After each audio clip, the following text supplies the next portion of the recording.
sa mga padyak, sa video na to, papakita ko lang sa inyo yung mga bike tools na meron ako dito. Yung mga ginagamit ko pag buo ng bike, pag assemble, pag maintenance. Yung mga tools ko dito, hindi ko to isang bilihan lang na binili. Naipon ko lang din yung mga to. Kung meron akong tools na kinailangan, sa ako lang siya binibili. Kung di pa kayo familiar sa mga bike tools, tapos nagbabala kayong bumili, gusto nyo bumili, para sa inyo yung video na to. I-explain ko yung mga purpose kung saan ginagamit yung mga tools na yan para magka-idea kayo kung marirecommend ko ba yung tools na nabili ko o hindi, kung ano yung recommendation ko based sa naging experience ko. Kung may budget ka, kaya mong bumili ng isang set toolbox na branded like Park Tool, PRO, yung mga ganong brand, ayos yun, maganda yun. Yung mga ganong kasi medyo mahal din talaga yung mga yan. Maganda yun kung meron kang shop, pagkakakita mo yung pag-aayos ng bike, magandang investment yun. Pero kung low budget ka, ito yung mga alternative na pwede mong bilhin. Number 1 bike tool, napaka-importante, must have. Ito, isang set ng mga Allen keys. Majority kasi ng mga screw na nasa bike natin, Allen head. Ito yung pampihit mo dun. Yung isang set, may iba't iba yung sizes. Ito, kompleto na to. Na lahat ng Allen sa isang bike, mapipihit na nito. Sobra pa nga ito eh. Kasi ilan lang yung mga Allen na kailangan mo talaga. Kagaya dito na sa multi-tool. O, ilan lang tong Allen na nandito. Diba? Ito, madami. Even though may multi-tool na ako, bumili pa din ako nito kasi mas madali itong gamitin kesa dito sa multi-tool. May mga nabibiling Allen key na may mga hawakan. Kagaya nito, Y ata tawag dito, Y handle. Meron pang T handle, L handle. Yun naman, mas maganda yung leverage mo pag kailangan mong maghigpit or magluwag ng sobrang sikip. Pero ito lang, pwede na. Dati bago ko to binili. Ito yung meron ako. Yung set nito, mas mura to kaysa sa set nito. Ito, nabili ko to sa Handyman ata o sa Ace Hardware. Hindi ko na matandaan. Stanley brand. Sa 300 plus yung price niya. Ito, nabili ko to dati. Ako ba ito nabili? Kalimutan ko lang kung ito nabili. Pero ito, mura lang to. 100 plus ko lang ata ito nabili. Kaya lang ang problema dito, nabilog siya. Nabilog na yung mga dulo niya. Sabi, pag yun daw mga puting ganito, malalambot. Di kagaya pagka yung ganitong klase yung itim. Ito, sinubukan ko lang. Hindi rin ako sure sa quality nito. Pero branded naman, Stanley. Ito, walang brand. So far, maayos naman. Mukha namang hindi siya madaling bibilog. Kaya,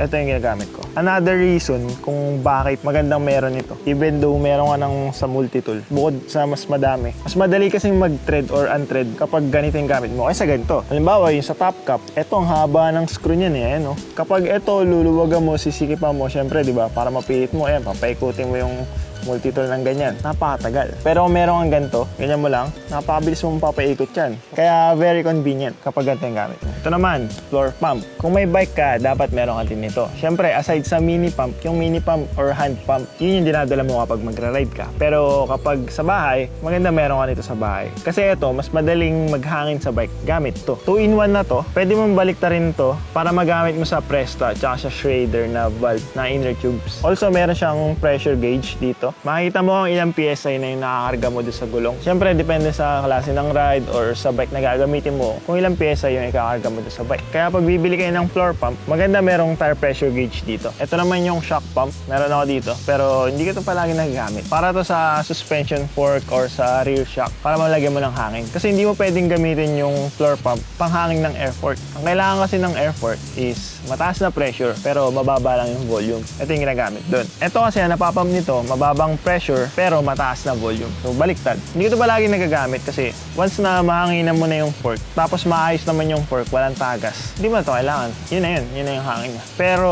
bumili lang ako nito kasi para malaro-laro ko lang yung air pressure na kinakarga doon sa fork. Kasi minsan nagtatay ako ng mababa, nagtatay ako ng mataas. Pag gusto mo ma-dial yung air pressure na nandun sa suspension mo, ito yung kailangan meron ka. Hanggang 300 PSI siya, may gauge, tapos ito yung pagbawas ng hangin, pang-release. Ito yung kinakabit doon sa valve ng air fork. Tapos yun, bumaba mo na. Kung naka-road bike ka, hindi mo need ito. Ito naman ang tawag dito, chain whip. DIY lang namin to, gawa lang namin. Ito yung dati ko yung chain whip na ginagamit. Eh, nasira ko siya, nabalik ko. Gawa ng sobrang sikip ng isang lock ring na tinanggal ko. Kaya hindi na kinaya, bumigay na. Ginawa namin, tinanggal ko yung kadena, nilipat ko dito sa flat na bakal na to, tapos mas mahaba siya, mas maganda yung leverage mo, so mas madaling gamitin yung ganito. Ito yung isang tool na madali lang gawin, pwede kang gumawa lang, sarili mo, DIY mo lang. Kasi bakal lang, tapos bubutasan mo lang dito, magkakabit ka ng ilang links dyan, tsaka ganyan. Meron ka ng chain whip. Complementary dito sa chain whip, ito ang pantanggal ng lock ring or pantanggal ng free wheel pag thread type. Pero kailangan mo din ito. Ito yung iipit dyan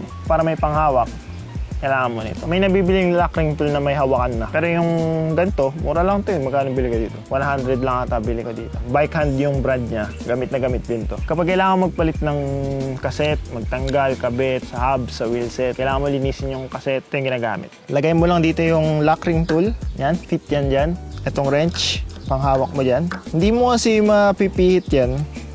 Hindi mo matatanggal yan kasi sasama siya eh. Kaya kailangan mo nung pipigil dito sa kaset. Yung chain whip na yan. Ikot mo lang sa isa sa mga kag. Yan, tulad yan. Mapipigil na niya yan.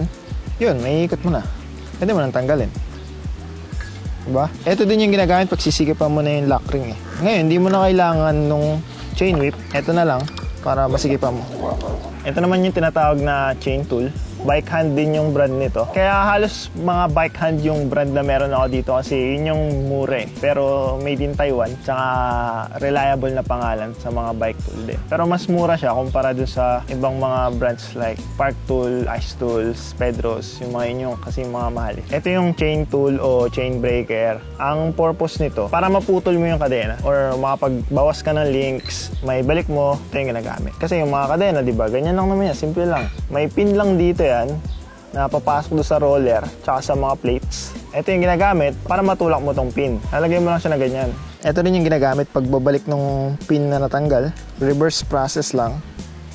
Ganun lang. Para diretso-diretso.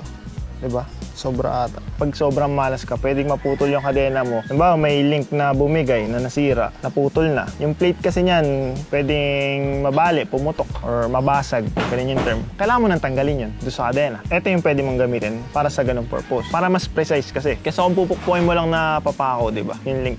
Pero yung ganito, medyo bulky, diba? Malaki. Ito, malaki pati. Kaya maganda din pag yung multi-tool nyo, merong chain breaker na kasama or chain tool na kasama. Ito meron to eh. Mas maliit lang siya, pero ganun din yung purpose niya. Ito naman, ang tawag dito ay tire levers or levers. Itong purpose nito, para mas madali mong matanggal or makabit yung gulong ng bike. Minsan pwedeng kamayin lang, kayang kamayin lang pagtanggal, pagkabit sa mga gulong ng bike. Pero pag mahirap, gamit ka nito. Yung mga mahirap na ikabit yung tubeless ready. Yung malalapad na rims, mahirap dun. Yung mga wired na tires, lalo, napakahirap. Kaya nakatulong yung ganito. Pero dapat plastic para hindi mo ma-dent yung rims mo na alloy or carbon. Carbon nga nakakatakot. Nakakatakot gamitan ng tire lever yung ganun. Pero kung alloy yung rims tapos plastic yung tire lever, mas malambot to syempre. Pero kung malakas naman yung kamay mo, hindi mo na kailangan ito para mas madali lang. Maganda din na meron tayo. Ito naman ang tawag dito ay missing link pliers or quick link pliers. Yung kadena kasi ng bike, pwede mo siyang lagyan ng missing link, easy link, quick link, or kung anong tawag, depende sa chain brand. Ang purpose nun, para madali mo lang matanggal yung kadena doon sa bike, in case kailangan mo siyang linisin, hindi ka nagagamit nito. Hindi rin kasi magandang practice na gamitin to lagi para putulin yung chain, tapos pagdugtongin uli, gamit yung ganito. Yung integrity kasi ng pagkakalink ng chain, pwede ma-compromise, hindi na siya ganun katibay. Kaya dyan na pumapasok yung quick link, easy link na yung tinatawag. Even though kayang tanggalin pa kamay or ng plais, ng long nose, yung missing link, tricky pa din kasi. Tsaka nakakamay lang yun pagka maluwag na eh. Kaya bumili din ako nito para easy na lang, madali lang. Magkano lang to? 200 ko lang ata nabili to. Murang-mura. Bike Hand din yung brand. Ito yung missing link, kung paano siya ginagamit. Lalagay mo lang na ganyan, tapos press mo lang na ganyan, pag-iwalay mo na yung kadena. Ganun lang kadali. Pwede mo siyang kamayin, kaya lang mahirap eh. Meron din pala ako dito ang multi-tool na isa pa. Pero ito naman, set to ng Torx na screw. Yung Torx yung parang pa-asterisk yung style ng ulo. Hindi siya paalin. Sa bike, ang common na naka-Torx is yung dito sa bolt ng rotors. T25 yung size nito. Kaya ako nga pala ito binili. Kasi dati, meron akong kinailangan na kalikutin na electronic equipment. May screw ako dun na kailangan tanggalin. Torx, pero mapayat, maliit. Kaya binili ko na itong isang set na ganito. Sa bike, yung T25 lang, yun lang yung common na pwedeng paggamitan. And yung mas malaki dito na gamit namin sa chainring bolt yung SLX. Yun pa lang. Yung mga multi-tool, halimbawa itong sa akin, meron siyang isang Torx T25 lang. Nag-iisa yan. Pang dun lang din talaga sa bolt ng rotors. Meron din palang Phillips na screw head dito. Tsaka flat Phillip head, flat screw. Hindi ko masyado nagagamit unless magtotono ka ng mga derailleurs like tourney, ganun. Phillip heads kasi yung ano nun eh, sa mga limit screws. So, pag ganun, nagamit ko is screwdriver lang. Ito ay papat. Ano pa ba nandito? Ito. Ito yung crank puller. Pantanggal to ng crankset na square taper yung style. Parang ganito. Ito yung sample ng square taper na crankset. Ayun, no? Square siya dito. Kasi yung BB nila, naka-taper dito, tapos square. Yung mga ganito kasing crankset, hindi siya madaling bunutin kapag halimbawa matagal nakakabit. Ito kasi yung type niya dito eh. May type yan dito. Tanggalin mo to, tanggal mo na. Sa bike, hindi mo to basta-basta mabubunot eh. Hindi mo naman pwedeng pukpukin dito, pukpukin ka saan. Hindi mo siya basta-basta mahihila. Kaya nag-e-exist yung tool na to. Kasi pwedeng sumikip yan dun sa mismong axle niya na square. So, paano to gamitin? Ito-thread mo lang dito. Ayan. Ito naman, ite-thread mo din. Para ito, itutulak niya yung part na to. And then, ang ginagawa nun, habang natutulak yan, matatanggal na yung crankset. Parang ganito yan eh. Yan, di ba? So, ito, te-thread papasok. Habang tume-thread yan papasok, ito, diba naka-fix yan, tutulak yan pa ganun. Kung yung bike mo, naka-hollow tech na style na crankset, hindi na square taper, hindi mo na need ng ganito. Also, kapartner nito, ito naman yung BB tool para sa mga ganitong crankset. Pang square taper na BB tool. Ito, maraming ipin na yan. Ginagamit naman to dito. May mga nudges yan, may mga ipin yan na mag-engage dito.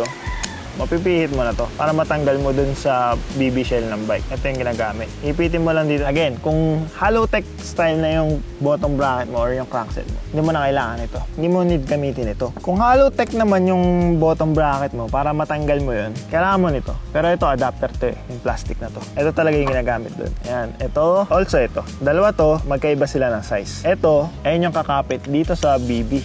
Parang ganyan. Mga ngipin na yan. Ito yung tool na ginagamit yan. Etong block na to, mas maliit to. Kumakapit nga siya dyan, pero maluwag siya. May play siya. Ito yung sakto lang. Kasi yung diameter nito, dalawang klase to eh. Merong mas maliit pa dito na common mo makikita sa mga road bike crankset or sa mga mas matataas na MTB crankset like XT na BB. Yung mga BB nun, mas maliit yung diameter nito. Kaya meron din ganito eh. Ito naman, parang adapter lang to na kakabit dito. Pag nakabit na dyan, pwede mo na gamitin doon sa mas maliit na BB. Ito, hindi to papasok dito.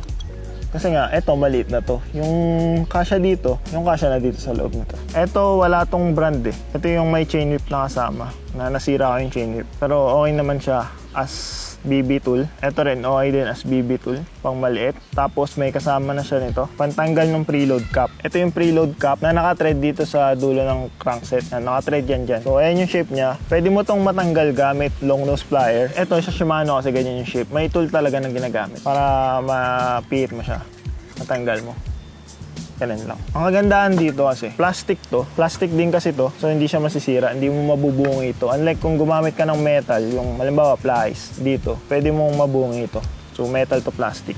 Siyempre, mas malambot yung plastic. Eh kung plastic to plastic, wala kang problema. So, isa dito sa magandang tool na i-acquire kung naka-hollow tech na style ka na crankset. Ano pa ba nandito? Ito, spoke wrench. Pampihit ng nipple. Kung nipple pala yung pinipihit nito, bakit spoke wrench yung tawagan? Ang common lang na ginagamit dito is yung 14. Pero meron siyang iba't ibang size. 10, 11, 12, 13, 14 hanggang 15. Nagamit ko to nung mag-practice ako mag-lacing ng wheels. Wala naman din akong towing stud, pero ayun yung purpose nito. Yung multi-tool minsan may ganyan eh. May kasama niyan eh. Meron to eh. Saan ba yan? Ito, yan. Pampihit ng nipple yan. Hindi naman ganun ka-essential unless magbubuo ka ng wheelset. Pero mura lang dito. 100 lang ata bili ko dito. Kaya lang, sa experience ko ng paggamit ko dito, masakit sa kamay pag tagal. Para magkakakalyo ka sa kamay pag ito yung gamit mo. Kaya para mas maganda siguro yung isahan lang. Kasi ito, minsan, hanapin mo pa kung saan yung tamang size. Maganda din siguro yung isahan lang. Tapos, yung malambot yung hawakan. Yun yung isa sa mga bala kong bilhin na spoke wrench. Ito kay Papa to. Sa lahat ng mga wrench ni Papa, ito yung isa sa mga common kong ginagamit. Isang open, isang close, pareho siyang size 15. Ano yung pwede mong paggamitan na size 15 sa bike? Una, yung pedals. Ito yung pwede mong pampihit, pantanggal sa pedal. Ito naman kabila, itong close, very convenient gamitin, pantanggal ng mga bolted type na hubs kapag hindi quick release. Meron pala ako ditong torque wrench. Ito, pinadala to sa ni Sir J. Katakis. Binigay niya lang to sa akin. Pero, sira to. Hindi ka magana. Baka daw sakaling maayos eh. Pero, parang wala na, hindi na talaga maayos. Hindi na kasi siya nagkiklik. Ito kasi, pwede mong maset yung Newton meter niya sa desired mo na settings. Yung mga bolt kasi sa bike natin, di ba? Iba't ibang Newton meter specs yung requirement nila kung gaano kasikip lang. Bale ito, kakabit mo lang. May mga mapagpipilian ka dito ng mga ulo, mga alin. Tapos, ayun.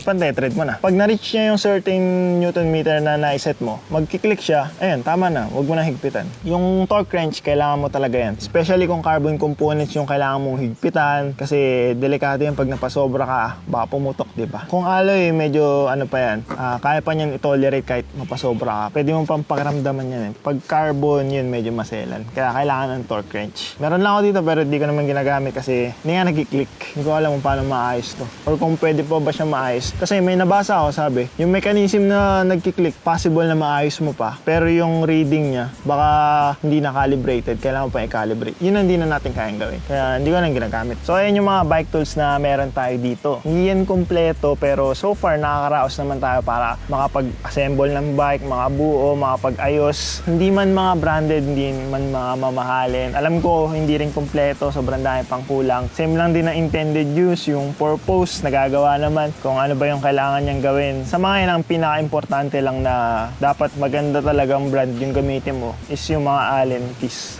Allen wrench. Yung mga ganito, dapat magandang klase na hindi siya mabibilog, hindi niya bibilugin yung screw sa bike mo. Ganun dapat. Itatry ko na maglagay ng link sa description ng mga tools na yan. Kung interesado kayo bumili online, maglalagay ako ng links dyan. I-check nyo na lang din. Ako, bahala ko bumili ng torque wrench. Bibili ako ng ganito. Ang price nito nasa 2,000 to 3,000 pesos. Yun na yung pinakamura na nakita ko. Bike hand din ata o Super B yung brand. Basta magandang brand na din. Aside dyan, ang isa ko pang balak bilhin is throwing stand. Gusto kasing aralin talaga kung paano mag-align ng gulong. Gusto ko ma-practice. Kailangan ng throwing stand. Tsaka yung wheel dishing tool and spoke tension meter. Yung magkakasama yung tatlong yun. Tsaka cable cutter yun. Wala pa tayong cable cutter. Kaya wala ako nung mga yun kasi kung may kailangan ako ipa-align, dinadala ko sa shop. Kung may kailangan ako ipakable, ipa-install na cable, pabawas, dinadala ko sa shop. Sa bike mechanic ko pinapagawa. Isa pa pala na dapat meron kayo kung sakaling gusto nyo mag-maintenance, mag-repair sa bike nyo is yung bike stand. May bike work stand din na mabibili pero medyo pricey din eh. Yung mga mumurahin nun, ewan ko lang kung maganda, kung matibay. Di ako sumusugal eh, dun sa mga mura eh. Nag-aalangan ako. Hanggat hindi ko nakikita in actual yung quality. Yung mga branded, sobrang pricey eh. Nasa 8,000, 10,000 plus, mga ganun price. Pero pinakamura, yung ganito, kano bili ko dito, 300, 350 dati. Natsyatsaga naman. Kung kailangan mo mag-repair sa ganyan, pwede rin parking stand yung purpose nito. Pwede rin ganyan. Sabit mo dito yung bike. Pwede kang mag-tono, mag-adjust ng gear. Pwede na din. Isa pang budget alternative, DIY. Kung gusto mo na nga tayo pag assemble ng bike, pag maintenance ng bike, pwede kang gumawa ng DIY na bike work stand. Parang ganyan. Ito, wall hanger to, na horizontal. Bike wall hanger, yung tawag. Kinabit lang namin dito sa kahoy, tapos nilagyan ng paa para tumayo. Yung support dito lang sa harap kasi yung pinakabigat naman ng bike dito sa harap napupunta. Ganun lang. Ito, magkano lang to? Mga 200 ko lang ata nabili to. Tapos yung mga kahoy, syempre, libre na lang. That's it for this video mga kapadya. Kung hindi ka pa nakasubscribe, click mo lang dito para mag-subscribe. Dito may iba pa tayong mga videos. Kung hindi nyo pa yung napapanood, panoodin nyo na lang din. Kita sa susunod na videos. Ride safe mga kapadya.